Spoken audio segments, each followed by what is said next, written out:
বাংলাদেশের স্বাধীনতার ঘোষক নিয়ে ইতিহাসে কিছুটা রাজনৈতিক বিতর্ক আছে।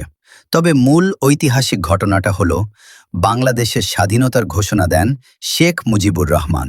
১৯৭১ সালের ২৫ মার্চ রাতে পাকিস্তানি বাহিনীর অভিযান শুরুর পর তিনি বাংলাদেশের স্বাধীনতা ঘোষণা করে বার্তা পাঠান। পরে সেই বার্তাটি বিভিন্ন মাধ্যমে ছড়িয়ে পড়ে।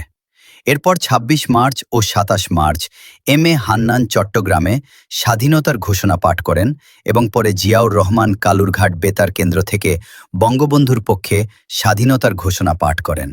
তার ঘোষণার আর একটি বিখ্যাত অংশ ছিল যে তিনি বঙ্গবন্ধু শেখ মুজিবুর রহমানের পক্ষ থেকে স্বাধীনতা ঘোষণা করছেন, অর্থাৎ সংক্ষেপে স্বাধীনতার মূল ঘোষক শেখ মুজিবুর রহমান।